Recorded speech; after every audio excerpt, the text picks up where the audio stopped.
For my birthday, my wife left a frozen pizza on the counter and sent a congrats text to me.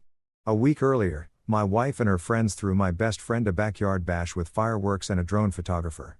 When I asked why, my wife shrugged, "You are not really the celebrating type." I didn't reply. I didn't eat. I just grabbed my bag and walked out the door. That night, my wife's texted, "Why is everyone freaking out? My name's Miles Carter, and I need you to understand something right off the bat. I'm not the kind of guy who throws tantrums or makes dramatic exits over stupid stuff. I'm reasonable. I'm level-headed. I'm the guy who remembers to bring the potato salad to the barbecue even though nobody asked me to. And everyone's going to eat the store-bought mac and cheese instead. I'm dependable, the human equivalent of a Honda Civic. Reliable, efficient, and apparently so boring that my own wife forgot I existed on my 34th birthday. Let me paint you a picture of how this absolute masterpiece of a day unfolded. I woke up that morning with the kind of cautious optimism that only a married man on his birthday can muster. Like maybe, just maybe, this year would be different. Maybe Tara would surprise me with breakfast in bed or at least remember to say happy birthday before checking her Instagram feed. I'm not asking for a parade here, folks. Just basic human acknowledgement that I'd successfully survived another trip around the sun without getting hit by a bus or developing a gambling addiction. I came downstairs around 8 o'clock in the morning, showered and dressed like it was a special occasion because in my delusional little world, it was. The kitchen was empty. No balloons, no streamers, no cards propped up against the coffee maker with hearts drawn in Sharpie. Just the usual mess from Terrara's midnight snack rate. Empty yogurt containers on the counter, a spoon in the sink, and the faint smell of something that might have been cheese, but could have also been regret. I checked my phone. Nothing. Not a text, not a call, not even one of those automated birthday messages from my dentist's office reminding me I'm due for a cleaning. I made my own coffee. Shocking development, I know. And sat at the kitchen table wondering if maybe she was planning some kind of surprise. Maybe she was waiting until evening. Maybe she'd arranged something thoughtful and sweet, and I was being paranoid. Spoiler alert, I wasn't being paranoid. I was being stupidly hopeful, which is somehow worse. The day crawled by like a three-legged turtle crossing a highway. I worked from home, answered emails, sat through a video conference where my boss, Keith, asked me to circle back on a project I'd already finished twice. Around noon, I checked my phone again. Still nothing. By 3 o'clock, I was starting to think maybe I'd imagined my own birthday. Maybe I was having some kind of existential crisis where I'd fabricated the entire concept of celebrating the anniversary of my birth. But no, Facebook confirmed it. 17 notifications from people I barely remembered from high school, all wishing me a blessed day with champagne glass emojis they definitely copy-pasted from last year. At 6:30 in the evening, I heard Tara's car pull into the driveway. My heart did this pathetic little hopeful jump like a golden retriever hearing the word walk. I stayed in the living room pretending to read a book I wasn't actually absorbing, waiting for her to come in with a cake or flowers or literally anything that suggested she knew what day it was. She walked in carrying grocery bags and her gym duff. "Hey," she said, not looking at me, just hey, like I was the mailman or the guy who bags groceries at Kroger. She dumped the bags on the kitchen counter with the enthusiasm of someone taking out the trash and I heard the telltale sound of frozen food hitting laminate. I waited. I gave her a solid 5 minutes to remember to suddenly smack her forehead and say, "Oh my God, Miles, I'm so sorry. Happy birthday." But instead, she just unpacked the groceries, stuck a few things in the fridge, and left one item sitting on the counter. Then she grabbed her phone and disappeared upstairs. Curiosity or maybe masochism got the better of me. I walked into the kitchen and there it was, folks. The piece to resistance, the grand gesture, the culmination of 10 years of marriage, a frozen pizza. Not even a good frozen pizza, mind you. We're talking bottom shelf, cardboard crust, cheese that might be plastic situation. Still sealed in its plastic wrap, not preheated, not even accompanied by a note or a half-hearted, "I'll cook this later." Just sitting there on the counter like an afterthought from a sitcom where the laugh track died of disappointment years ago. I stared at that pizza for a solid minute, waiting for the punchline. Surely this was a joke. Surely she'd come downstairs any second and say, "Gotcha," and pull out the real surprise. But the only thing that came was a text notification on my phone from Tara, who was literally upstairs.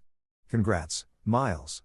2 words, 14 characters, including the comma and period. No emojis, no exclamation point, no happy birthday or love you or sorry I'm the worst wife in the continental United States. Just congrats, Miles. Like I'd finished a moderately difficult crossword puzzle or successfully parallel parked on the first try. Here's where the story gets really fun, though. See, I'm not the kind of person who forgets details, especially when those details involve public humiliation and financial waste. Exactly 1 week earlier, 7 days before my frozen pizza extravaganza, Tara had thrown my best friend Jordan the birthday party of the century. I'm talking backyard extravaganza with a capital E. She'd rented a tent, hired a catering company that served fancy sliders and truffle fries, set up a champagne fountain that looked like it cost more than my car, and my personal favorite detail, hired a drone photographer who nearly decapitated Jordan's cousin, Greg, trying to get the perfect aerial shot of everyone singing happy birthday. I'd helped set up for that party. I'd strung lights. I'd moved furniture. I'd made 3 trips to the liquor store because apparently 1 bottle of top-shelf vodka wasn't enough for 15 people. And when it was all over, Tara had beamed with pride, posting approximately 47 photos on Instagram with captions like "celebrating this amazing human and nothing's too good for the people we love." But when I'd asked her casually, carefully, trying not to sound like a needy child, why my birthday couldn't maybe have a fraction of that energy, she'd looked at me like I'd suggested we sacrifice a goat in the living room. "You're not really the celebrating type, Miles," she'd said, already scrolling through her phone. "You've always been more low-key." "Oh, right. My bad. I forgot that I was supposed to earn affection by providing pyrotechnics and nearly killing people with camera equipment. Silly me for thinking that maybe, just maybe, my own wife might give half a damn about the day I was born." That night, standing in my kitchen staring at that frozen pizza while the house settled into its usual evening silence, something inside me just clicked. Not in an angry way, not even in a sad way. It was more like a switch flipping, a decision making itself without much input from my brain. I walked upstairs, pulled my old duffel bag from the closet, and started packing. Toothbrush, clothes for a few days, laptop, charger, the essentials. Tara didn't even look up from her phone when I zipped the bag. "Going somewhere?" she asked, thumbs still flying across the screen. "Yeah," I said. "Somewhere that doesn't smell like freezer burn and broken promises." I walked out of that house without yelling, without slamming doors, without any of the dramatic flourishes you see in movies. Just me, my duffel bag, my dignity, and the haunting sound of an untouched pizza crust cracking somewhere in the kitchen behind me. Probably buckling under the weight of its own mediocrity. Best birthday gift I ever gave myself, honestly. The first thing you need to know about checking into a cheap hotel at 9:30 on a Tuesday night with nothing but a duffel bag and the emotional baggage of a failed marriage is that nobody working the front desk is paid enough to care about your drama. And honestly, that's exactly what I needed. I pulled into the parking lot of the Sunset Inn, which by the way faced east and hadn't seen a legitimate sunset since probably 1987, and sat in my car for a solid 10 minutes just staring at the neon vacancy sign flickering like it was having its own personal crisis. The place looked like the kind of establishment where you'd find a motivational speaker who'd hit rock bottom or a traveling salesman who'd made some questionable life choices. Perfect. I'd fit right in. The lobby smelled like industrial cleaner and someone's microwave burrito, which somehow felt more honest than my own house ever did. Behind the front desks had a guy who looked about 22 wearing a name tag that said Brandon in all caps, like he was yelling his own identity into existence. He had earbuds in and was clearly watching something on his phone that was way more interesting than my personal breakdown. I dinged the little bell on the counter. You know, one of those brass ones that sounds way more cheerful than any bell has a right to be. And Brandon looked up with the expression of someone who'd just been interrupted during the good part of a video. "Help you?" he asked, pulling out one earbud, but leaving the other in just in case I wasn't worth his full attention. "Yeah, I need a room for the night," I said. "Maybe a few nights, actually. Haven't quite worked out the details of my new living situation yet." Brandon started typing on his ancient desktop computer that probably ran on Windows XP and prayers. "King or 2 queens? Just a king is fine. I'm flying solo on this adventure." He nodded like he'd seen this exact scenario play out 100 times before. "Credit card." I handed it over, and while he was processing everything, he glanced up at me with this look that was half curiosity, half pity. "Celebrating something?" he asked. And I couldn't tell if he was being sarcastic or genuinely couldn't read the room. "Yeah," I said, unable to stop myself from smiling. "My emotional independence." Brandon paused, looked at me for a second, then cracked the smallest grin. "Good for you, man. Room 237. Second floor. Take the stairs to your left. Elevator's broken." "Of course it is," I said, grabbing my key card. "Would have been suspicious if everything worked perfectly." "Ice machines on your floor," he added. "Also broken. But there's a vending machine that sometimes accepts dollar bills." "You're really selling this place, Brandon." "Hey, it's $89 a night, and we don't ask questions." That's the whole pitch. Fair enough. I grabbed my duffel bag and headed for the stairs, climbing up to the second floor while trying not to think about how many life decisions had led me to this exact moment. The hallway carpet was that special pattern that hotels use specifically to hide stains. You know, the one where it looks like someone threw a kaleidoscope into a blender and then vomited it onto the floor. Room 237 was at the end of the hall, right next to what I could only assume was either another guest having a very loud phone conversation or someone watching a documentary about angry geese. I slid the key card into the door slot. Red light. Tried again. Red light. Third time's the charm. Green light and I was in. The room was exactly what you'd expect from a place called the Sunset, and that charged $89 a night. One queen bed with a comforter that had probably witnessed things that would make a crime scene investigator quit their job. A TV from 2003 bolted to the dresser. A bathroom the size of a shoe box with water pressure that could best be described as apologetic.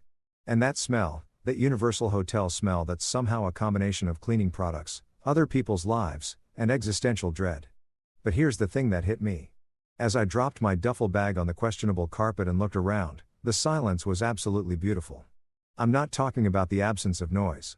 I could hear the guy next door still arguing with someone about parking tickets, and the air conditioning unit under the window was making sounds like it was trying to communicate with dolphins. No, I'm talking about the absence of expectations. The absence of someone yelling at me because I left water spots on the bathroom counter. The absence of my mother-in-law, Linda, giving me one of her trademark lectures about what it means to be a provider while sipping wine that I'd paid for. I sat on the edge of the bed, and it made this concerning creaking sound. But honestly, I didn't care. For the first time in what felt like years, I was existing in a space where nobody needed me to be anything other than a guy in a cheap hotel room. I wasn't disappointing anyone. I wasn't failing to meet someone's unspoken standards. I was just Miles sitting on a questionable mattress, finally breathing air that didn't taste like resentment. I ordered a pizza, a real one this time, from an actual pizza place because apparently that's what freedom tastes like, and sat cross-legged on the bed watching some terrible reality show about people buying storage units. The pizza arrived 40 minutes later, hot and excessive and completely unnecessary, and I ate half of it while laughing at grown adults fighting over a box of old Christmas decorations.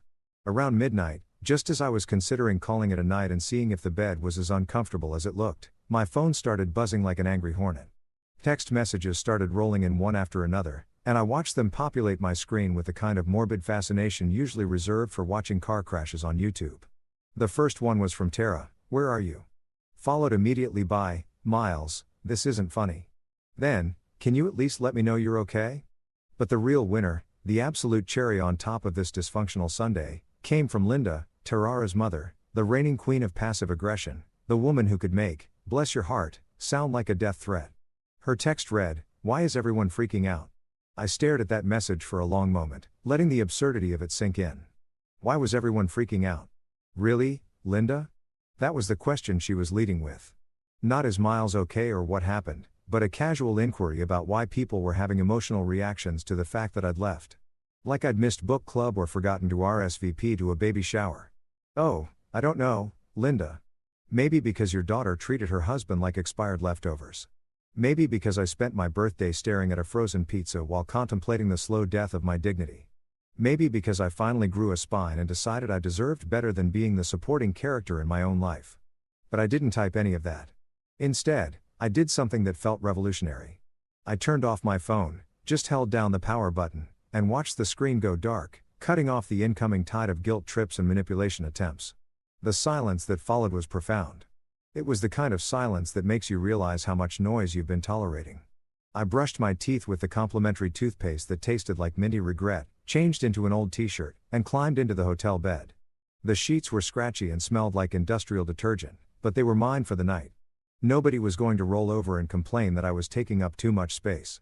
Nobody was going to sigh dramatically because I was reading too late with the lamp on.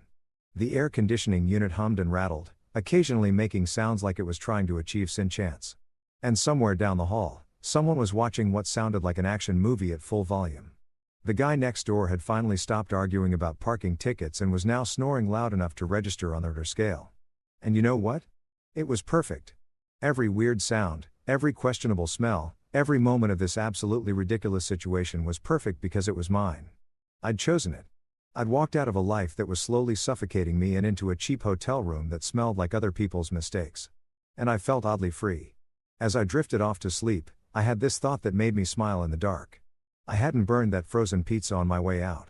I hadn't thrown a tantrum or broken anything or left a dramatic note. I just left. And somehow that quiet exit felt more powerful than any grand gesture could have been. Tomorrow I'd have to figure out real logistics, where I'd actually stay, what I'd tell people, how I'd navigate this new reality. But tonight I was just a guy in room 237 of the Sunset Inn, falling asleep to the sound of malfunctioning air conditioning and distant action movies, feeling like maybe, just maybe, I'd finally done something right. Waking up in a cheap hotel room is a weird experience, especially when you're not there for a business trip or because you're having an affair with someone named Crystal who works in pharmaceutical sales. I woke up to sunlight streaming through curtains so thin they were basically decorative suggestions. And for about 3 seconds, I forgot where I was. Then reality came crashing back like a hangover. Except instead of tequila regrets, it was life choices.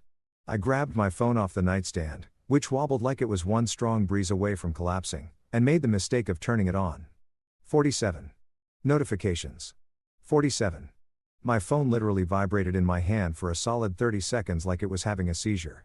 Messages from Tara, from Linda, from Jordan, from Tara's sister Rebecca, who I hadn't heard from since she asked me to help her move in 2019, and then never said, thank you. Everyone's suddenly very concerned about my whereabouts now that I wasn't around to be conveniently ignored. I ignored all of them and opened my banking app instead because apparently I'm the kind of person who starts their morning with financial anxiety instead of coffee like a normal human being. That's when I saw it. The beautiful, infuriating reality of my situation laid out in neat little rows of automatic payments and monthly subscriptions. Netflix $15.99 per month. In my name, Hulu, $14.99 per month. My credit card, Disney Plus, $10.99 per month. You guessed it, me again. HBO Max, $15.99 per month. Miles Carter, Party of One, paying for everyone's binge-watching habits. The internet bill $89.99 per month. My account, cell phone plan, the family plan with 4 lines, $180 per month. And here's the kicker.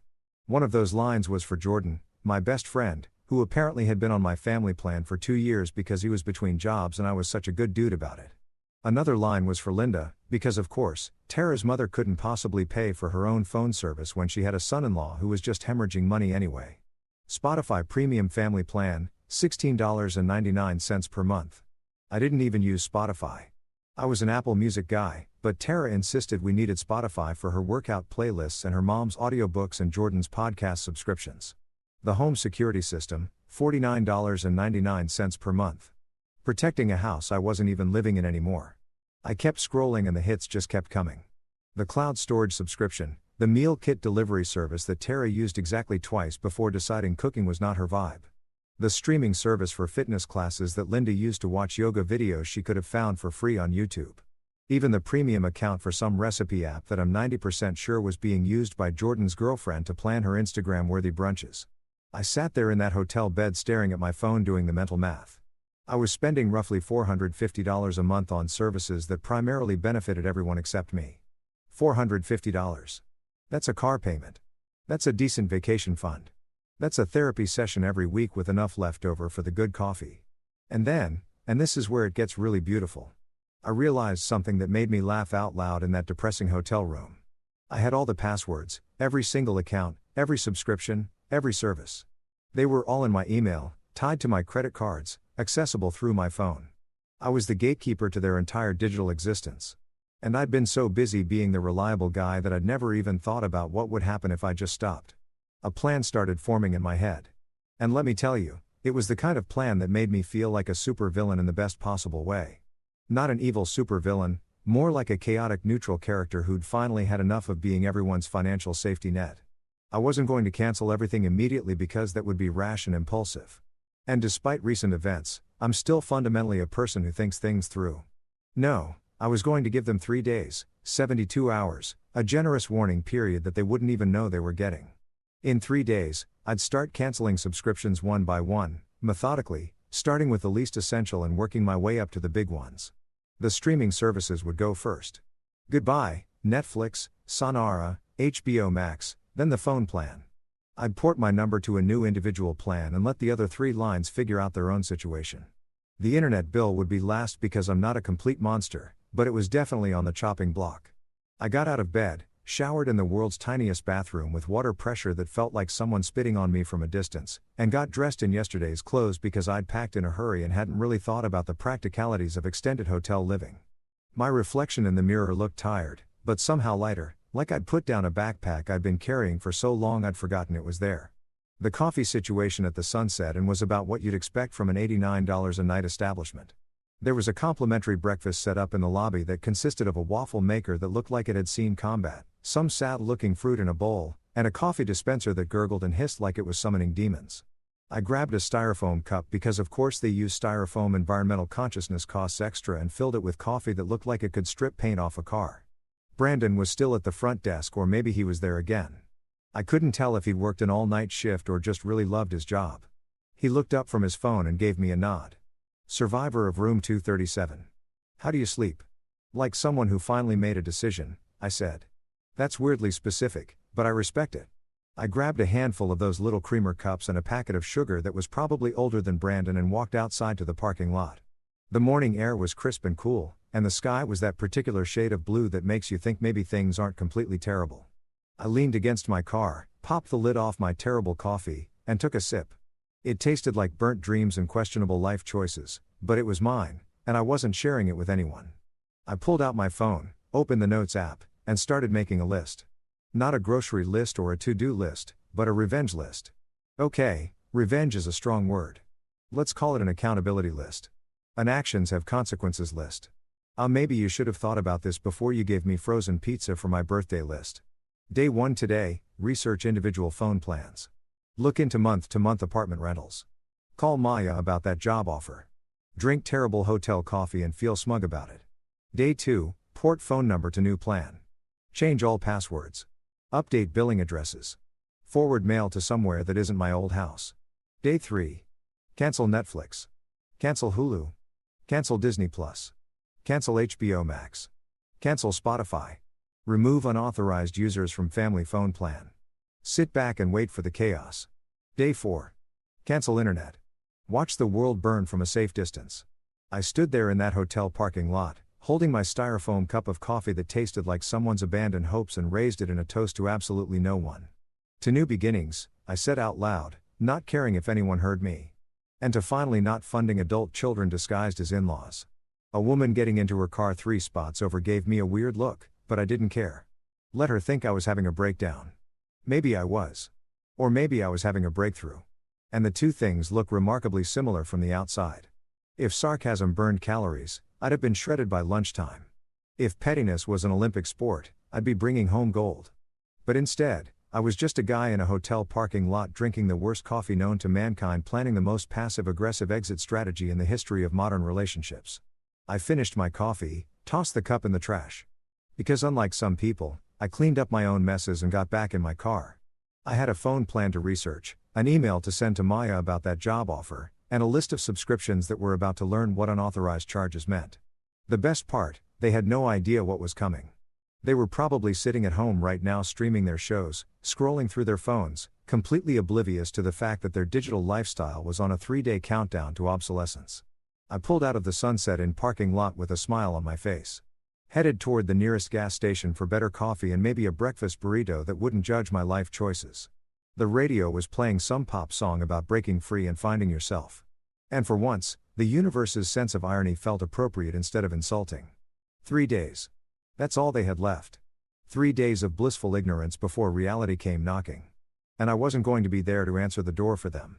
The thing about executing a perfectly petty plan is that the waiting period is almost better than the actual revenge.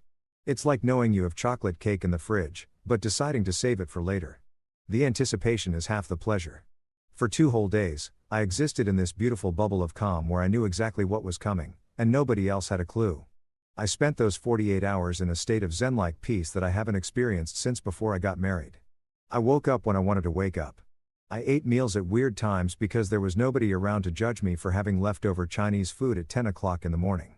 I watched whatever I wanted on my laptop without someone sighing dramatically because I wasn't interested in another documentary about minimalist tiny homes or whatever wellness trend Tara was pretending to care about that week. On day 1 of the calm, I went to a diner about 5 miles from the hotel. One of those classic American places with red vinyl booths and a laminated menu that's probably been the same since 1995. The waitress was named Dolores, according to her name tag, and she had the energy of someone who'd seen everything and was no longer impressed by human behavior. I ordered the biggest breakfast they had: pancakes, eggs, bacon, hash browns, toast, and coffee that actually tasted like coffee instead of punishment. Hungry or heartbroken? Dolores asked, not even looking up from her order pad. Can it be both? I said. She cracked a smile. Rough week. You could say that, but it's getting better. Good, she said, pouring my coffee. Life's too short to stay miserable, especially when there are pancakes. Wise woman Dolores.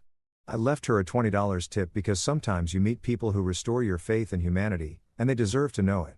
I spent the afternoon driving around town, reacquainting myself with a city I'd been living in for years but hadn't really seen. When you're stuck in a routine, work, home, obligations, repeat, you stop noticing things. You forget that there are actual places to explore, coffee shops you've never tried, parks you've never walked through. I went to a bookstore and bought 3 novels I've been meaning to read for years.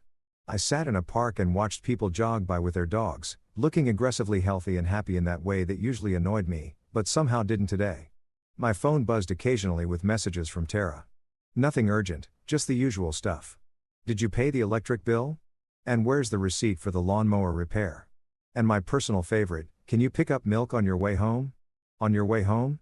Like I was just running errands and would be back any minute to resume my position as the household's administrative assistant and ATM machine. I didn't respond to any of them. Radio silence. It was remarkable how liberating it felt to just not engage. For years, I trained myself to respond immediately to every text, every request, every minor emergency. Pavlov's dog had nothing on me. But now I was learning that I could just let my phone buzz and the world would keep spinning.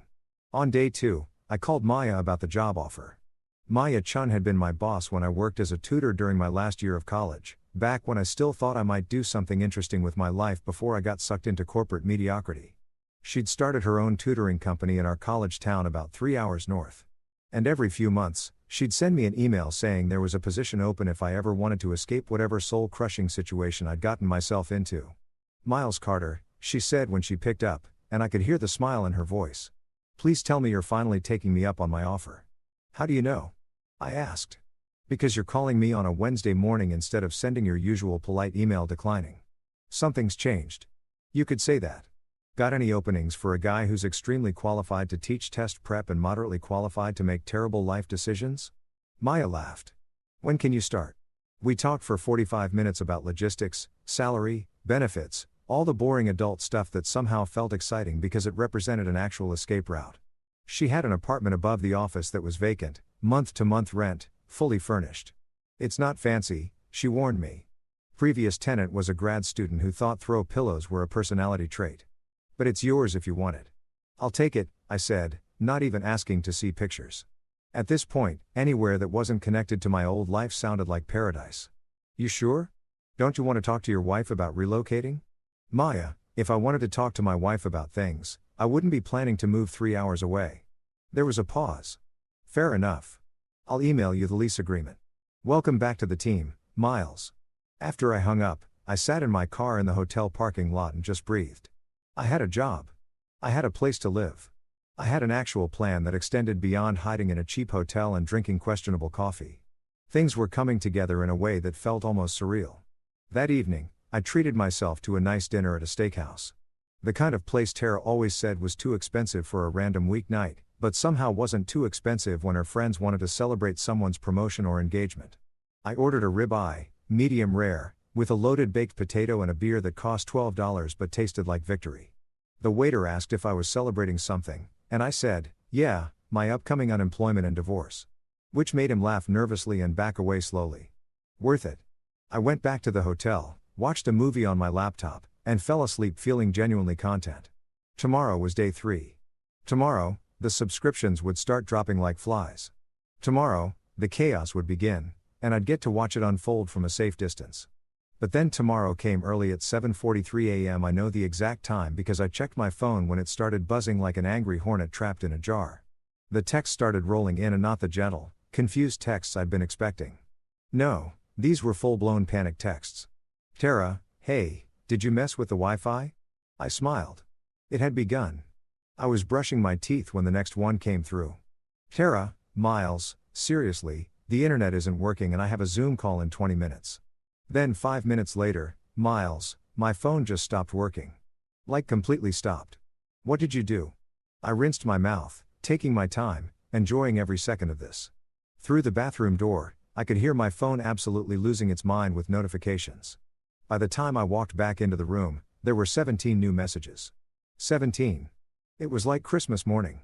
If Christmas morning involved watching your entire family realize they've been financially cut off. Tara had progressed from confused to panicked. Miles, my phone's not working. None of our phones are working. What's happening? Linda had entered the chat. Miles, I don't know what's going on, but my phone service is out and so is Tara's. Is there an outage? Jordan, good old Jordan had sent. Dude, my phone line is dead. Did you forget to pay the bill? Did I forget? That's adorable, Jordan. I didn't forget anything. I remembered everything. Actually, every month I paid that bill. Every time you said, thanks, man. And never offered to contribute. I remembered all of it. Then came my favorite message of the morning from Tara. My mom says I should call you. Please don't do anything crazy. I stared at that message for a long moment, savoring it like fine wine. Don't do anything crazy. That was rich coming from the woman who gave me frozen pizza for my birthday and expected me to stick around indefinitely funding everyone's digital lifestyle. Oh, Linda, I thought, if only you knew that my version of crazy was sitting quietly in a hotel room drinking coffee that tasted like burnt dreams and canceled subscriptions. If only you knew that my grand act of rebellion was simply choosing not to pay for things that didn't benefit me. The horror, the absolute chaos. I typed out my response with the care of someone crafting a masterpiece. No long explanation, no justification, no essay about feelings or boundaries, just one simple emoji. Thumbs up. I hit send and watched the message deliver.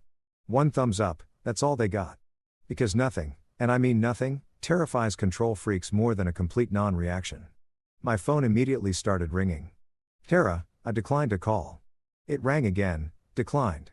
Then Linda tried, declined. Then Jordan, Rebecca, even Tarara's dad, Rick, who hadn't called me since he dialed me during Thanksgiving 2022. I turned my phone to silent, set it face down on the nightstand and went to take a shower. Let them spiral. I had a checkout time to meet and a new life to start. There's something weirdly symbolic about packing your entire life into a Honda Accord and driving away from everything you've known for the past decade. It's like being in one of those indie movies where the protagonist has a revelation and just hits the road, except instead of a cool vintage convertible and a carefully curated soundtrack. You've got a car that makes a weird rattling noise above 50 miles per hour and a playlist that keeps shuffling to break up songs like your phone is trying to make a point.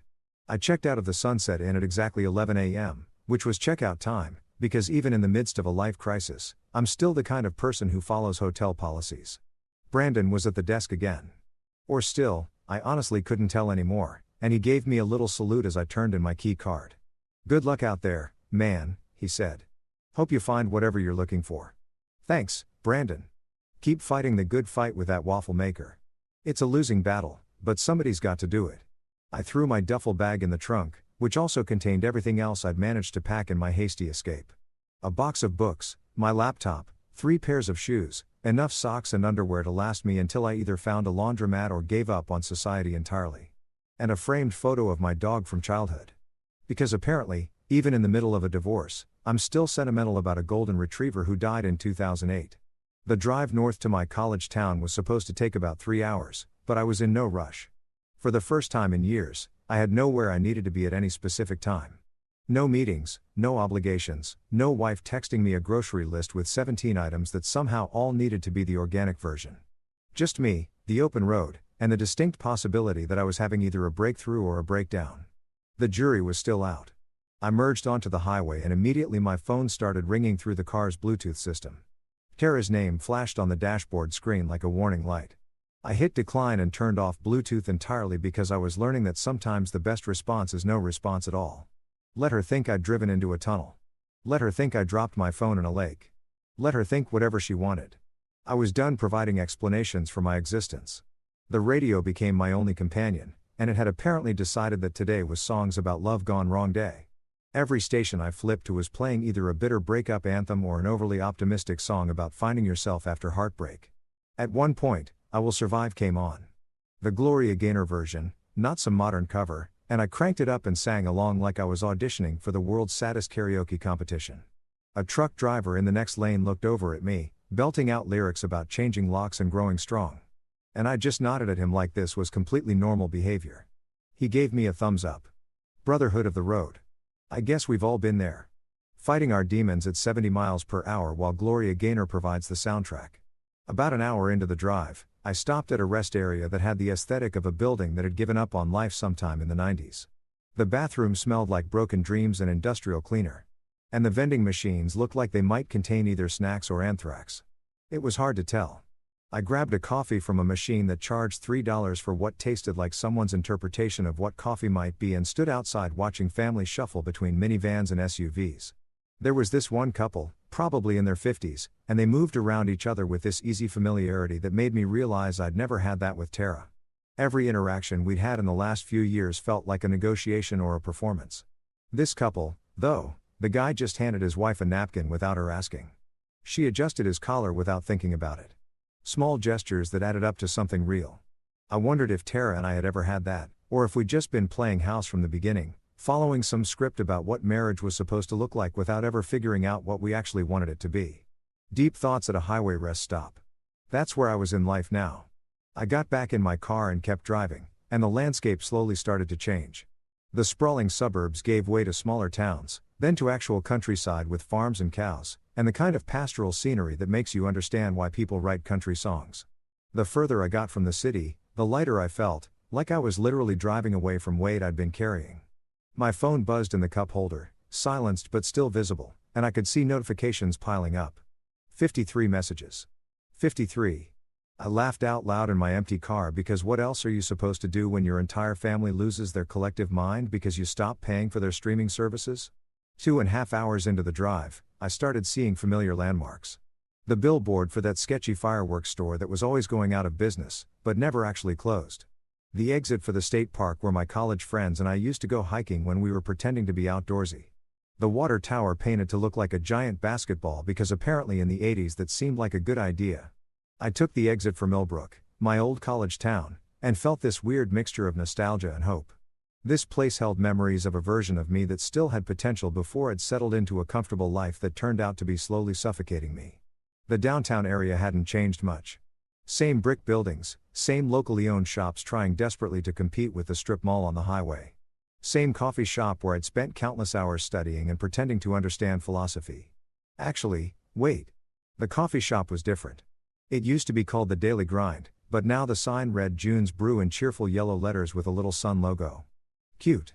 Probably new ownership trying to put a personal touch on things.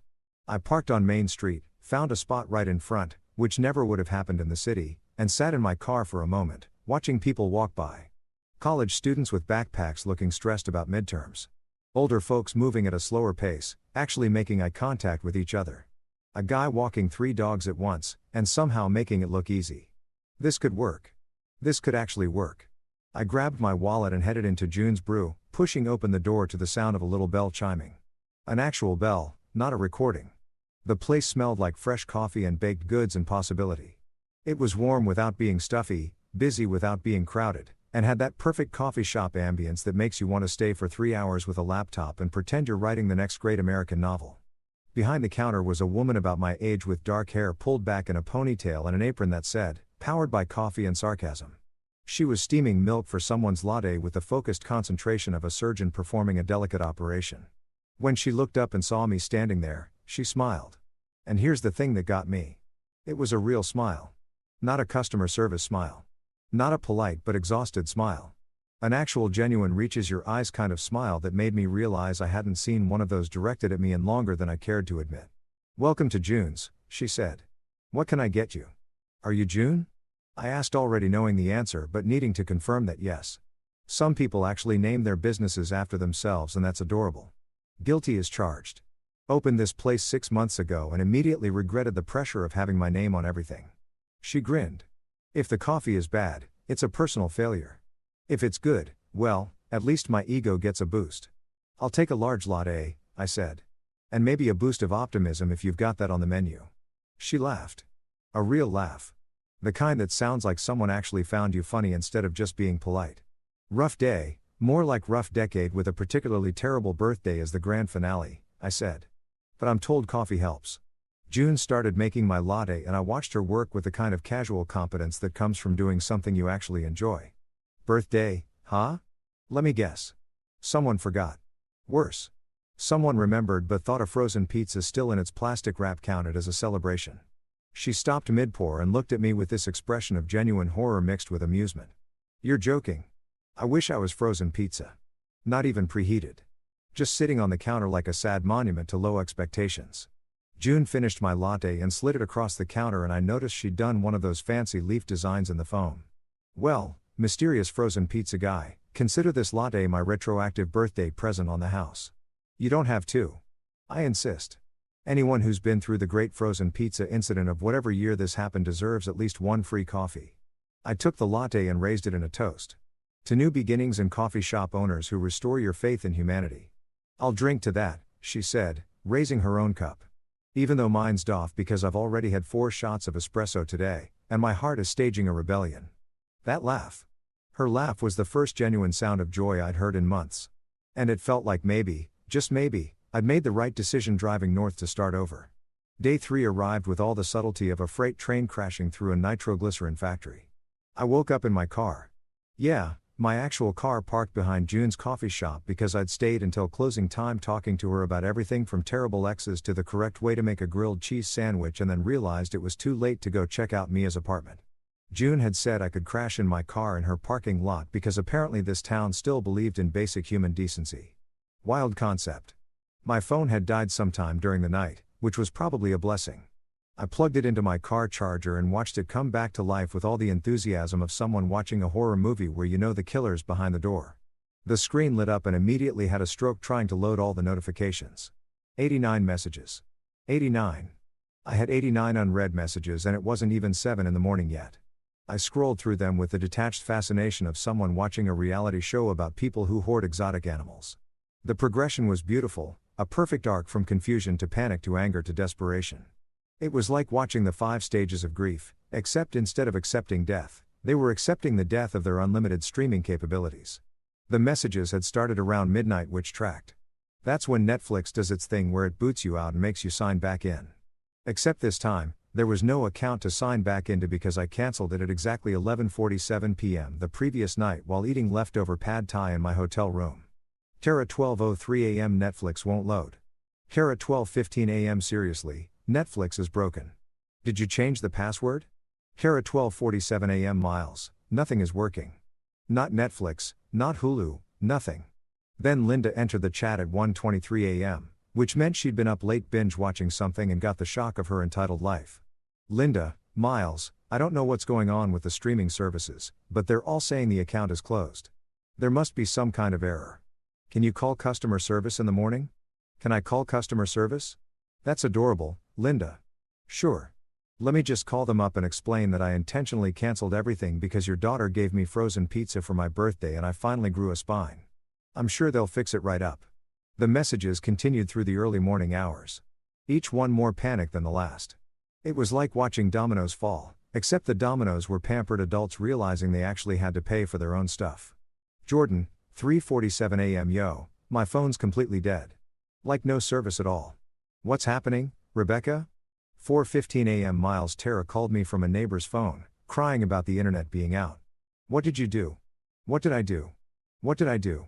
I stopped being a human ATM, Rebecca. I stopped funding a lifestyle for people who couldn't even remember my birthday. I stopped setting myself on fire to keep everyone else warm. That's what I did. But my absolute favorite, the crown jewel of this entire message thread came from Rick, Tarara's father, who hadn't spoken to me directly since Christmas 2023 when he cornered me by the eggnog and gave me a 20-minute lecture about providing for family while I stood there wondering if it was socially acceptable to fake a heart attack to escape a conversation. Rick, 6:42 a.m. A real man doesn't abandon his family. I stared at that message for a solid minute, letting it sink in. A real man doesn't abandon his family. This coming from the guy who went on a fishing trip during his daughter's college graduation because he needed to clear his head. This coming from Mr. I'll just put it on Miles's tab at every family dinner. This coming from someone who genuinely believed that masculinity was measured by how much emotional and financial abuse you could tolerate while maintaining a smile. I typed out about 17 different responses in my head, each one more scathing than the last. I wanted to explain to Rick that a real man knows his worth. That a real man doesn't let people treat him like a convenience store that's open 24 hours for their emergencies. That a real man can recognize when he's being used and actually do something about it instead of just complaining about kids these days and their entitlement while being the most entitled person in the room. But you know what? I actually sent nothing. Absolutely nothing. Because the thing about people like Rick is that they don't actually want a conversation. They want validation. They want you to engage so they can feel important and wise and like they've made some kind of point. And the most powerful thing you can do to someone who's trying to manipulate you through guilt is just not play the game. I did, however, screenshot his message and sent it to Maya with the caption, "My father-in-law's thoughts on masculinity." Also, he's been on my phone plan for 2 years without contributing a dime. Maya responded within minutes. "I've known you for an hour, and I already know you're more of a man than this dude. Want me to send him a strongly worded email about emotional intelligence?" God, I love Maya.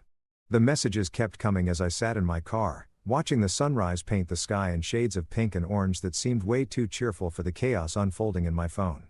It was like being inside the eye of a hurricane, watching the destruction from a safe distance while maintaining perfect calm. Tara had moved from anger to negotiation, which was a predictable stage. "Tara, 7:03 a.m. Miles, I know you're mad, but this is affecting everyone. Can we at least talk about the phone plan? My mom needs her phone for work. Linda didn't work. Linda was retired and spent her days watching home improvement shows and texting unsolicited advice to people who didn't ask for it. But sure, let's pretend her phone was essential for her non-existent career." Then Jordan chimed in with what might be the most Jordan message ever sent. "Jordan, 7:21 a.m. bro, she's saying you hacked the Wi-Fi. I told her that's not how Wi-Fi works, but she's convinced you did something technical and malicious. Also, can you turn my phone back on? I have a date tonight." I had to laugh at that one. I actually laughed out loud in my car, probably looking like a crazy person to anyone passing by. Jordan's girlfriend, his date, needed to call him about their plans, and somehow this was my emergency to solve. The same Jordan who'd been on my phone plan since 2023 and had literally never once offered to contribute. The same Jordan who got fireworks and champagne fountains for his birthday while I got freezer burn disappointment. No, Jordan. No, you can't have your phone back. Go buy a prepaid phone at a gas station like the rest of US peasants did before family plans were invented. Experience the joy of limited minutes and paying your own way. Build some character. I scrolled further and found a message from Tarara's work friend, Melissa, who I'd met exactly twice and who apparently felt qualified to weigh in on my personal life. Melissa, 7:44 a.m. Miles, I don't know what's going on between you and Tara, but punishing her like this is really immature. You're acting like a child. Punishing her. That's the word they kept using. Punishing. Like choosing not to pay for someone else's luxuries was some kind of vindictive attack instead of just normal boundaries that functioning adults should have. I wanted to respond to Melissa with a detailed breakdown of exactly how much money I'd spent over the years funding everyone else's comfort while my own needs were treated as optional. I wanted to calculate the exact dollar amount of frozen pizza versus Jordan's birthday party and send her a spreadsheet. I wanted to explain that sometimes punishment is just consequences wearing a different outfit. But again, I didn't respond because Melissa didn't actually matter. Her opinion was worth exactly as much as she'd contributed to my phone bill. Nothing. The final message that made me actually put my phone down and take a deep breath came from Linda at 8:02 a.m. Linda, I raised my daughter to be a good wife. This is breaking her heart. I hope you're proud of yourself. And there it was. The ultimate guilt trip. The nuclear option. The think of how this affects my daughter card. As if I hadn't spent 10 years thinking about exactly that while my own feelings were treated like they were optional features nobody ordered. I looked at that message sitting in my car behind a coffee shop in a town I'd fled to for a fresh start and I realized something profound. I actually was kind of proud of myself. Proud that I'd finally drawn a line. Proud that I'd stopped accepting crumbs and calling it a meal.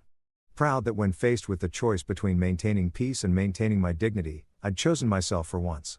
I turned my phone face down, grabbed my toiletry bag, and headed into June's coffee shop. She was just unlocking the front door, probably wondering why there was some random guy sitting in his car in her parking lot at 8 o'clock in the morning. "Morning," she said, not even looking surprised. "Rough night." "You could say that. Any chance you know where a guy can find a shower and maybe some industrial strength coffee?" She grinned. "Gym's 2 blocks down. They do day passes and the industrial coffee that I can help with right now." "You're a lifesaver, June." "Nah," she said, Flipping the lights on inside the shop. Just someone who recognizes a fellow survivor when she sees one. Saturday morning arrived with the kind of peaceful quiet that makes you think maybe the universe has decided to give you a break. I'd moved into Maya's apartment above the tutoring office 2 days earlier, and I was still in that honeymoon phase with the place where even the creaky floorboards seemed charming instead of annoying. The apartment was exactly as advertised, small, fully furnished by someone who thought throw pillows could solve any decorating problem, and absolutely perfect for a guy who needed to start over with minimal baggage. I'd spent Friday night setting up my laptop, organizing my clothes in the tiny closet, and enjoying the revolutionary concept of living in a space where nobody yelled at me for leaving a coffee mug on the counter.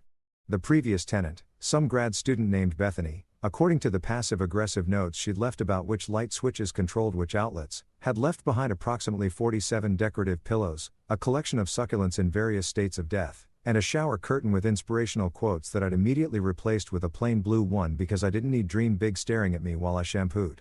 I woke up around 8, made coffee in the little single-serve maker that looked like it had been purchased during the Obama administration, and was contemplating whether I had the energy to walk to June's shop for a real breakfast when I heard footsteps on the stairs leading up to my apartment. Heavy, determined footsteps, the kind of footsteps that meant someone had driven 3 hours with a mission. Then came the knock. Not a polite hello, is anyone home knock. This was a we need to talk and I'm not leaving until we do knock. The kind of knock that makes your stomach drop even when you've been expecting it. I looked through the peephole, which was so old it made everything look like a fisheye lens from a 90s music video. And there she was, Tara, standing in the hallway of my new apartment building 3 hours away from home at 8:30 on a Saturday morning. And here's the detail that I will remember for the rest of my life. She was wearing an old hoodie that said live, laugh, love in that cursive font that's required by law to appear on at least one item in every suburban home. The irony level was off the charts. The woman who'd given me frozen pizza for my birthday was standing at my door wearing a hoodie about living and laughing and loving, and I had to bite the inside of my cheek to keep from laughing in her face through the door. I took a deep breath, checked my reflection in the mirror by the door to make sure I didn't look as emotionally destroyed as she probably hoped, and opened it. Tara, I said, keeping my voice neutral. How'd you find me? Your boss, Maya, she said, not even bothering with a greeting. I called the tutoring company, told them it was a family emergency. Of course, she did. Classic Tara move. Manipulate the situation, make herself the victim, get what she wants through whatever means necessary. I made a mental note to talk to Maya about establishing some boundaries with my personal information. It's not an emergency, I said. Everything's fine. I'm fine. Are you? She looked past me into the apartment, taking in the throw pillows and dead succulents and the general aesthetic of persons starting over in their mid-30s. This is what you left me for? This place? I didn't leave you for a place, Tara. I left you because you treated me like an appliance that you occasionally remembered to maintain. Her eyes got that shiny look they always got when she was about to deploy tears as a tactical weapon. You're really going to do this over a pizza? And there it was. The reduction of 10 years of slow emotional erosion into one frozen pizza. Like that was the entire problem. Like I'd thrown away a marriage because of a grocery store purchase. No, I said, and I felt this weird calm settle over me. Over 10 years of being the side character in my own life story.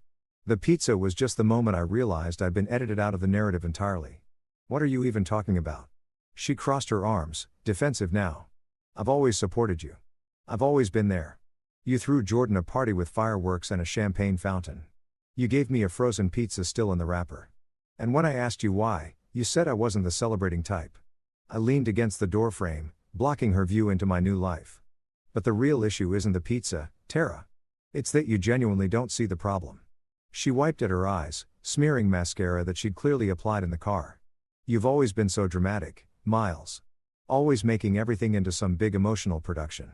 I actually laughed at that. Couldn't help it.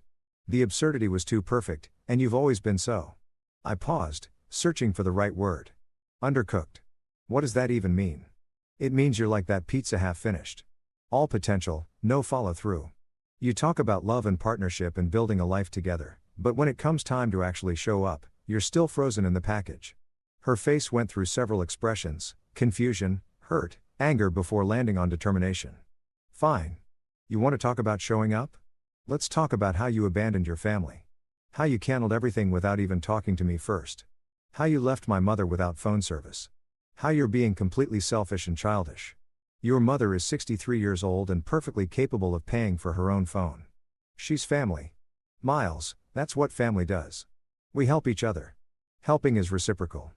Tara, what you're describing is me being an ATM while everyone else makes withdrawals and never deposits.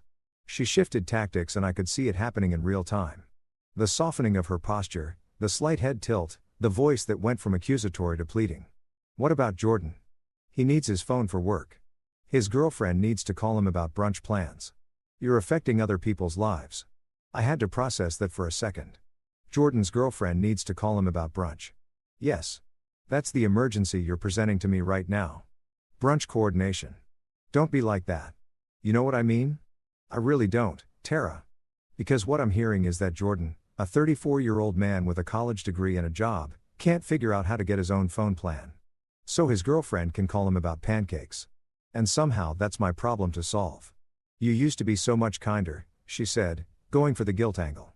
You used to care about people. I still care about people. I just don't care about being used anymore. There's a difference. We stood there in the doorway. This woman I'd been married to for 10 years, and I realized I was looking at a stranger. Or maybe I was finally seeing her clearly for the first time. Either way, whatever connection we'd had or thought we'd had was gone. It had probably been gone for years, and we'd both just been too comfortable or too scared to acknowledge it. Is this really what you want? She asked, her voice small now to throw away everything we built. What did we build, Tara? Honestly, what did we build? Because from where I'm standing, I built a lot of things. I built a stable income that funded everyone else's lifestyle. I built patience for your family's endless demands. I built a tolerance for being treated like I didn't matter. But what did we build together? She didn't have an answer for that. Just stood there in her live laugh hoodie, looking lost and confused like someone had suddenly changed the rules of a game. She thought she was winning. I'm not trying to be cruel, I said, and I meant it. But I'm also not going to set myself on fire to keep everyone else warm anymore. You want the phone plan back on? Pay for it yourself. You want streaming services? Subscribe to them. You want a husband who shows up for you? Try showing up for him first. So that's it. You're just done. Yeah, Tara. I'm done being an afterthought. I'm done being convenient. I'm done being the guy who gets frozen pizza while everyone else gets fireworks. I could see her gearing up for another argument, another guilt trip, another manipulation tactic from the playbook she'd been using for years. But I didn't have the energy for it anymore. More importantly, I didn't have the obligation. I need to get ready for work, I said, which wasn't true. It was Saturday and I didn't start at the tutoring center until Monday. But she didn't need to know that. Drive safe going back. And then I did something that felt both incredibly simple and incredibly powerful. I closed the door. Not a slam, not an angry bang that would give her ammunition for the story she'd tell about how cruel and dramatic I was being. Just a slow, deliberate, polite closing of the door. I heard her stand there for a minute, probably debating whether to knock again. Then footsteps retreating down the stairs, the sound of the building's front door opening and closing, a car engine starting in the parking lot below. I walked to the window and watched her drive away in the SUV that I'd helped pay off 2 years earlier. She sat in the driver's seat for a solid 5 minutes before pulling out, probably texting people about what a terrible person I was. Probably calling Linda to report on the failed mission. I felt nothing, no regret, no sadness, no triumph, just a quiet sense of relief that this chapter was finally definitively closed. Revenge, but make it classy. I grabbed my keys and headed down to June's coffee shop. I needed a real breakfast and maybe some conversation with someone who actually seemed to enjoy my company. Living in a small town after spending a decade in the suburbs is like switching from a loud rock concert to a library. The silence is so profound you start hearing things you forgot existed, like birds and your own thoughts and the sound of your neighbor Mrs. Patterson walking her corgi past your window every morning at exactly 7:15 while singing what I can only assume are show tunes from the 1960s. A week had passed since Tara showed up at my door in her ironic hoodie and I'd settled into a routine that felt suspiciously like peace. Wake up. Coffee at June's. Work at the tutoring center helping high school kids understand SAT prep and why Shakespeare still mattered. More coffee at June's. Home to my apartment full of throw pillows, sleep, repeat. It was simple and boring and absolutely perfect. Maya had been incredible about the whole situation. She didn't cry, didn't ask invasive questions, just gave me space to exist, and occasionally dropped off containers of homemade soup because apparently that's what normal, emotionally healthy people do for each other. Who knew? I was sitting in my apartment on a Tuesday afternoon grading practice essays from a student who thought Romeo and Juliet was about two kids who made bad choices because of poor parental supervision when my phone rang. Maya, That was weird. She usually just texted unless it was something important. Hey, I answered. What's up? So, Maya said, and I could hear the barely contained laughter in her voice. I just got the most interesting phone call. Define interesting. Your mother-in-law called the tutoring center trying to track you down. I sat up straight, nearly knocking over my coffee. Linda called you? How did she even get this number? Apparently, she's been calling every tutoring company within a 100-mile radius. Very determined woman. She told my receptionist it was a family emergency and that she needed to speak with you immediately regarding urgent financial matters. Oh my God, it gets better, Ma said. When Jessica told her you weren't available, Linda asked for your home address because as your employer, I have a legal obligation to provide that information to family members in crisis. I had to laugh. I actually had to laugh because the audacity was impressive. What did you tell her? I told her you joined witness protection and I wasn't legally allowed to disclose your location. You didn't? I absolutely did. She sputtered for about 30 seconds and then hung up. Jessica said it was the highlight of her week. Maya paused. Should I be worried? Is this woman going to show up here with a SWAT team? No, she's just mad that I stopped funding her phone plan and now she actually has to use her retirement money on things like cell service. The horror, the absolute tragedy, Ma said. Anyway, I wanted to give you a heads up in case she escalates to skywriting or hiring a private investigator. After we hung up, I sat there marveling at the commitment it must have taken for Linda to call multiple tutoring companies trying to hunt me down. That was dedication, misguided boundary crossing dedication, but dedication nonetheless. Out of morbid curiosity, and because apparently I enjoy emotional self-harm, I grabbed my laptop and logged into the family's shared Google Drive. We'd set it up years ago for sharing documents and photos, and I'd honestly forgotten I still had access. Nobody had bothered to remove me, probably because Tara didn't know how and was too proud to ask. The main folder had the usual suspects: tax documents, home repairs, vacation photos from 2019. But there were some new additions that made me actually snort coffee through my nose. First folder, emergency bills. I clicked it open. Inside were screenshots of every disconnection notice, every email from Netflix and Hulu about canceled subscriptions, every text from phone carriers about suspended service. They documented the entire crisis like they were building a legal case. There were even photos of Linda's phone screen showing no service, like that was evidence of my war crimes. Second folder, apology drafts. Oh, this was going to be good. Inside were at least a dozen Word documents with various attempts at crafting the perfect apology to lure me back into funding their lifestyle. I opened the first one titled Apology Version 1 Emotional Angle. Dear Miles, we realize now that we may have taken your generosity for granted. May have. The uncertainty was killing me. I opened another one. Apology Version 3. Financial Compromise. Dear Miles, what if we agreed to pay you back for half of the streaming services over the next 18 months? Half over 18 months. So essentially, they wanted to reimburse me about $6 per month for services they'd been using for years. The math wasn't mate, as the kids would say. The best one, though, was titled Apology, Mom's Version, Guilt Trip. Dear Miles, Linda wanted me to tell you that she's been unable to reach her cardiologist because her phone isn't working and this could be a matter of life and death. Linda didn't have a cardiologist. Linda had the cholesterol levels of a marathon runner and bragged about it constantly. The woman ate kale for fun, but sure, let's pretend this was a medical emergency. Then I saw it, the folder that made this entire snooping expedition worthwhile. Miles being difficult. I clicked it with the enthusiasm of someone about to watch a train wreck in slow motion. And what I found was somehow worse and better than I could have imagined. It was full of memes. Memes. They'd made memes about me. There was one of that guy from The Office looking annoyed with the caption, "When your husband cancels Netflix because you gave him frozen pizza." Another was the distracted boyfriend meme. Boyfriend looking at being petty. Girlfriend labeled having a mature conversation with the caption Miles choosing violence. They'd made a whole collection screenshots of my thumbs up emoji with dramatic captions. A compilation of text where I just didn't respond, labeled the silent treatment, a masterclass. Even a poorly edited image of me as a Disney villain with the caption, Miles destroys family Wi-Fi 2024 colorized. The commitment to documenting their victimhood was honestly impressive. They'd put more effort into these memes than they had into remembering my birthday. I was still scrolling through this digital monument to their wounded feelings when my phone rang. Jordan. I stared at his name on the screen, debating whether to answer. We hadn't spoken since the great subscription cancellation of 2024, and I wasn't sure what to expect. Curiosity won. I answered, Miles, man, we need to talk. Jordan's voice sounded weird. Strained. Like he was hiding in a closet or something. What's up, dude? Tara's telling everyone, you've lost it. Like completely lost your mind.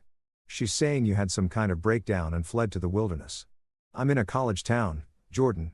There's a Starbucks on the corner. This is hardly the wilderness.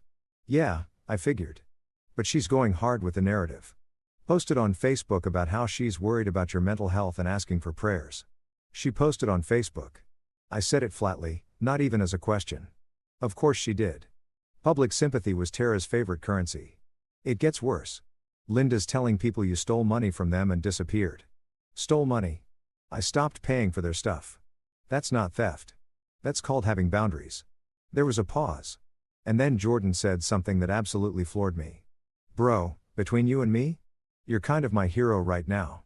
What? His voice dropped to a whisper. I'm serious. Everyone's been texting me asking if you're okay. And I've been telling them, yeah, you're fine. You just finally figured out what the rest of us are too scared to do, which is put yourself first, man. Stand up for yourself. Stop being everyone's ATM and emotional punching bag. He laughed, but it sounded bitter. Sarah, my girlfriend, she asked me why I don't have my own phone plan, and I didn't have a good answer. You know what I realized? I'm 34 years old and I've been on your family plan for 2 years because it was easier than being a grown-up. I didn't know what to say. Jordan Party Jordan Fireworks Jordan the guy who'd never met a responsibility he couldn't avoid was having an epiphany. I got my own plan yesterday. He continued paid for 3 months up front and man it felt good like I was finally acting my age. Jordan I know let me finish what Tara did to you is messed up. The pizza thing, the way she treated you like you didn't matter, all of it. And everyone just went along with it because you never complained. You just kept paying and showing up and being the reliable guy. He paused. But you don't have to be that guy anymore. You can just be Miles. Tell her I found it. I said, found what? My mind. Tell her I found it. It was under a pile of unpaid bills and resentment. Silence on the other end. Then Jordan laughed. Really laugh. The kind of genuine sound I hadn't heard from him in years. You're kind of my hero, bro, he whispered again, like he was afraid someone would hear him. I didn't expect that twist. There's something deeply weird about receiving handwritten letters in 2024. It's like getting a telegram or finding a pay phone that actually works. It exists in this space between nostalgic and vaguely threatening. So, when I came home from work on a Thursday afternoon and found a cream-colored envelope propped against my apartment door, my first thought was either someone had died or I was being served with divorce papers disguised as a Pinterest project. The envelope had my name written in Tarara's handwriting, which I recognized immediately because I'd seen it on countless grocery lists and passive-aggressive notes about leaving dishes in the sink. Her handwriting had this specific quality that I can only describe as regret mixed with bad eyeliner. Loopy and dramatic with inconsistent pressure, like she'd written it while crying, or at least trying to look like she was crying. I picked it up, held it for a second, and seriously considered just throwing it away without reading it. That would have been the healthy boundary move, right? Just toss it in the trash and move on with my life. But curiosity is a hell of a drug. And I'm apparently still addicted to bad decisions when it comes to my ex-wife. I made myself a cup of tea, actual tea, not coffee, because this felt like a tea-drinking moment and sat down on my couch surrounded by Bethy's army of throw pillows. The envelope wasn't sealed properly. She'd used one of those little sticker things that said with love in gold script, which felt like either intentional irony or complete obliviousness. With Tara, it was genuinely 50-50. I opened it carefully, half expecting glitter to explode everywhere because that seemed like something she'd do. Inside was 3 pages of cream stationery, the fancy kind you buy at places like Home Goods when you're trying to convince yourself you're the type of person who writes letters. The paper even had a faint floral pattern in the corners. Very classy. Very. I'm having a moment of growth and reflection. Dear Miles, it started and I immediately noticed she'd written dear and then crossed it out and written it again darker. A false start, great beginning. I've been doing a lot of thinking since you left and I wanted to reach out to tell you how I'm feeling. I know things ended badly between us and I didn't mean to make you feel that way. I stopped reading and had to take a breath. Didn't mean to make you feel that way. That phrase right there, that beautiful classic non-apology that takes zero responsibility while sounding like it's taking all the responsibility. She didn't mean to. It just happened accidentally. Like giving your husband frozen pizza for his birthday was some kind of cosmic accident that she had no control over. Translation, she absolutely meant to. Or at the very least, she didn't care enough to not do it, which is functionally the same thing. I kept reading, morbid fascination propelling me forward. Looking back, I realized that maybe I took you for granted sometimes. You were always so reliable, so steady, and I think I started to see that as just who you were instead of recognizing all the effort you were putting in. You made everything look so easy that I forgot it was work. Okay, that was almost self-aware. Almost. Except it was still framed as I forgot instead of I chose not to acknowledge. Like my contributions to our life together were so seamless and invisible that she just couldn't help but overlook them. Poor Tara, victim of my competence. The letter continued for another page and a half, and it was fascinating in the way watching a car crash in slow motion is fascinating. She talked about how hard the last few weeks had been for her, noticed the focus on her, and how she'd been really struggling without me there to handle things. She mentioned that her mom had been so stressed about the phone situation, and that Jordan had been really inconvenienced by having to get his own plan. Not once did she mention my birthday. Not once did she acknowledge that maybe, just maybe, the frozen pizza incident was emblematic of a larger pattern of behavior. Nope. This was all about how my absence was affecting everyone else. But then on page 3, she wrote something that made me actually laugh out loud in my apartment, probably concerning Mrs. Patterson next door, who was already suspicious of me. I think part of the problem was that you were always so independent. You never really needed me for anything, and that made it hard to know how to show up for you. You've always been this way, too self-sufficient, too okay with being alone. Maybe if you'd asked for more, I would have known how to give it. Too independent, too self-sufficient, too okay with being alone. Translation: you were inconveniently self-aware and didn't need me to function, which made it harder for me to feel important without actually having to do anything important. She'd managed to turn my basic emotional maturity into a character flaw. That took skill, honestly. Olympic-level mental gymnastics. She'd stuck the landing on that rationalization. The letter ended with, "I hope you're doing okay wherever you are. I miss you even though I know things can't go back to how they were. Maybe someday we can be friends. Tara, maybe someday we can be friends." The universal closing line of people who want to feel better about themselves without actually changing anything. Sure, Tara. Maybe someday when I've undergone a full lobotomy and forgotten what boundaries are, we can grab coffee and pretend you didn't spend a decade treating me like a house plant that occasionally needed watering. I folded the letter carefully, put it back in its envelope, and walked over to my dresser.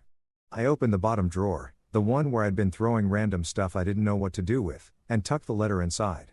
Not to keep it forever, not to frame it as some kind of trophy, just to remind myself why peace tastes better than pizza, why a quiet apartment full of someone else's throw pillows was better than a house full of people who didn't see me. Physical evidence that I'd made the right choice. My phone buzzed. Text from June. Made too many muffins. Again, come save me from myself. I smiled. Over the past 2 weeks, June had developed this habit of accidentally making extra muffins and texting me to come get them. Yesterday it was blueberry. Tuesday was chocolate chip. Today, according to her follow-up text, was lemon poppy seed. I didn't correct her about the accidents. I didn't point out that she was clearly doing this on purpose. Some things you just let happen because they're nice and you deserve nice things. I grabbed my jacket and headed down to the coffee shop. The evening air was crisp and Main Street was doing that small town thing where everyone seemed to know each other. Mrs. Patterson was outside with her corgi chatting with the guy who owned the hardware store. A couple of college kids were sitting on a bench sharing earbuds and laughing about something on someone's phone. Normal life, simple life. June's shop was nearly empty when I walked in. Just one guy in the corner working on a laptop and a teenage girl studying with highlighters spread across her table like she was preparing for war.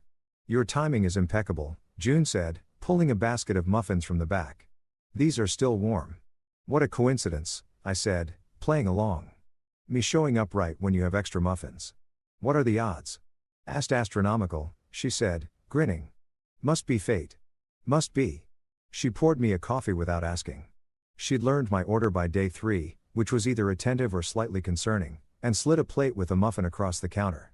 "So," she said, leaning on the counter in that way that suggested she was settling in for conversation. "You looked pretty serious when you walked in. Everything okay?" "Got a letter from my ex-wife," I said. 3 pages of almost apologies and creative blame-shifting. Ah, the classic, "I'm sorry you feel that way" genre of correspondence. Exactly that. She told me I was too independent and that's why she didn't know how to show up for me. June raised her eyebrows. That's a take, right? Like my ability to function as an adult was somehow a personal attack on her capacity to care. "Did you write back?" "Nope. Filed it away in my drawer of reasons I made good decisions and came here for muffins instead." "Smart man," June said. She grabbed a muffin for herself and took a bite. You know what I did when my ex tried to give me the maybe we can be friends speech? What? I told him, sure, we can be friends the same way I'm friends with my dentist. I'll see him twice a year. It'll be mildly uncomfortable and I'll leave feeling like I need to take better care of myself. I laughed so hard I almost choked on my muffin. That's perfect. He didn't think so. But then again, he also thought leaving me for his CrossFit instructor was a journey of self-discovery. So, his judgment was questionable. We sat there for a while eating muffins and trading stories about terrible exes and bad decisions and the weird freedom that comes from starting over. The teenage girl eventually packed up her highlighters and left. The laptop guy ordered another coffee and settled in for what looked like a long night. You seem different than when you first came in here, June said eventually. Lighter, maybe. I feel lighter, I admitted, like I've been carrying a backpack full of rocks and finally figured out I could just put it down. Good, she said. You deserve to travel light. I finished my muffin, drained my coffee, and stood to leave. Thanks for the accident, muffins. Anytime, she said. Same time tomorrow. I'm thinking banana knot. What a coincidence. That's my favorite fate, she said, smiling. Must be small wins. 6 months later, my 35th birthday rolled around and I woke up to the smell of something actually baking. June had borrowed my apartment key. We've been dating for 3 months, taking it slow, and made me a real cake. No plastic wrap, no frozen crust, just honest-to-God vanilla cake with chocolate frosting. My coworkers at the tutoring center sang off-key during lunch break, and Maya gave me a coffee mug that said, "World's okay, teacher." Perfect. That evening, a small package arrived with no return address. Inside, a framed photo of Tara and me from happier days back when we still smiled like we meant it. The note said, "I didn't know what you were carrying. I do now. I'm sorry." I didn't reply. Didn't throw it away either. Just set it in that drawer with her letter. Artifacts from a life I'd outgrown. Later, June and I sat on my couch eating leftover cake and I raised my glass. Happy birthday, Miles. You finally celebrated you. Somewhere between laughter and buttercream frosting, I realized I wasn't the husband who got frozen pizza anymore. I was the man who learned to leave the oven on for himself.